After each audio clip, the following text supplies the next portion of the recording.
Assalamualaikum warahmatullahi wabarakatuh. Saudaraku yang berbahagia, saudaraku yang dirahmati oleh Allah, selamat berjumpa kembali dengan saya. Dan untuk di video saya kali ini, saudaraku, saya ingin melanjutkan membaca sejarah ringkas Pangeran Diponegoro dan Perang Jawa, yang mana yang kemarin sudah di bagian yang ke-13. Untuk saat ini kita di bagian yang ke-14, saudaraku. Tapi sebelumnya, marilah bersama-sama kita mengucap syukur kepada Allah Subhanahu wa Ta'ala dengan membaca Alhamdulillahirabbil alamin. Dan mudah-mudahan saudaraku senantiasa diberikan nikmat iman, kesehatan, sehingga dapat melaksanakan aktivitas kita sehari-hari dengan baik. Amin ya robbal alamin. Saudaraku yang berbahagia, untuk di bagian yang ke-14 ini berjudulkan Memboyong Benda-benda Budaya Keraton dan Menobatkan Raja Baru. Mari kita mulai, saudaraku. Bismillahirrahmanirrahim. Benda-benda budaya seperti gamelan, kemudian wayang pusaka, arsip keraton, dan buku sastra Jawa atau babat, pakem pewayangan, primbon, dan sebagainya ikut diangkut oleh Raffles dan rekan-rekan sejawatnya. Belakangan, saudaraku, 68 peti berisi 408.141 dolar Spanyol atau hampir 25 juta dolar Amerika uang kontan sekarang, dan seberat 15 ton dibawa ke Kolkata. Ini untuk membiayai keluarga pasukan Inggris dan India di Benggala. Kemudian naskah berupa babat yang diambil sebagai barang rampasan kemudian diperiksa oleh penerjemah bahasa Jawa dari Karisidenan Semarang, yaitu Christopher Frederick Kriegsmann, dan dibagikan kepada John Crafoord yang mengambil 45 naskah, dan sebagian besar naskah lainnya diambil selama di Yogyakarta. Kemudian lalu dijual ke British Museum pada Februari tahun 1842.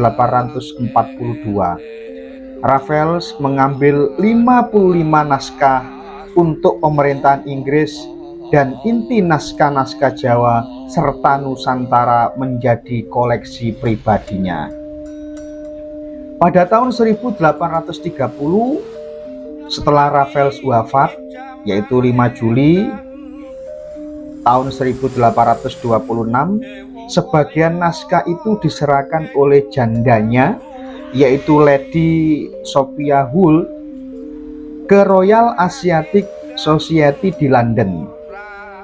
Hingga kini benda-benda yang dibawa Raffles ini, saudaraku, tersimpan di berbagai museum di Inggris, dan malahan ada beberapa peti yang belum dibuka. Saudaraku, sejak awal di Jawa, Raffles sudah menggariskan bahwa Sultan Sepuh harus diganti dengan putra mahkota.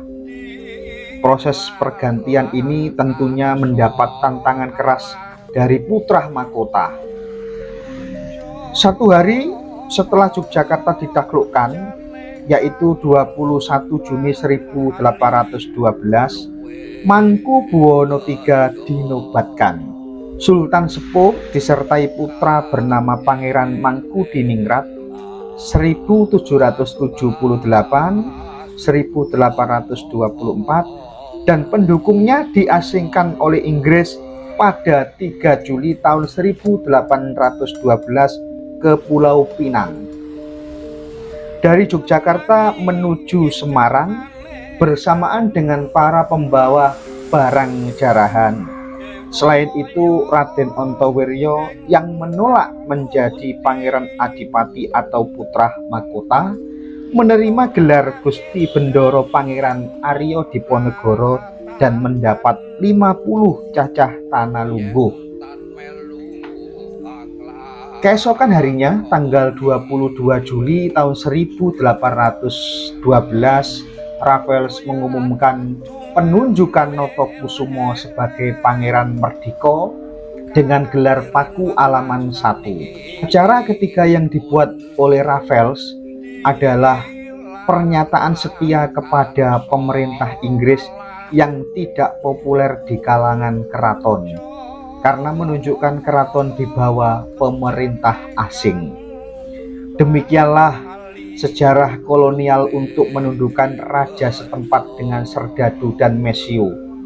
Perjanjian yang dibuat pemerintah kolonial adalah landasan de facto penguasaan mereka terhadap Mataraman. Dengan pasukan yang besar dan meriam yang cukup, Raffles telah menundukkan kerajaan Jawa dan menguasai daratan yang luas. Namun saudaraku, Diponegoro menolak menerima kedudukan putra mahkota itu dengan mengangkat sumpah di hadapan dua anggota Suronatan yang juga sahabat karibnya, yaitu Kiai Rahmanuddin dan Kiai Muhammad Bahwi. Ini merupakan penolakan Pangeran Diponegoro untuk menduduki tahta kesultanan selama pendudukan Inggris. Saudaraku yang berbahagia, itulah sedikit kita membaca sejarah ringkas Pangeran Diponegoro dan Perang Jawa di bagian yang ke-14. Nanti kita lanjutkan lagi saudaraku di bagian yang ke-15. Saudaraku, mudah-mudahan apa yang saya bacakan, yaitu sejarah ringkas Pangeran Diponegoro yang dituliskan oleh Bapak Wardiman Joyonegoro ini, bukunya saudaraku, bermanfaat untuk diri saya pribadi khususnya dan umumnya untuk panjenengan semua saudara-saudaraku yang senantiasa melihat channel saya. Saudaraku, ada kekurangan, mohon maaf yang sebesar-besarnya. Saya akhiri, wallahul muwaffiq ila aqwamit thoriq. Wassalamualaikum warahmatullahi wabarakatuh.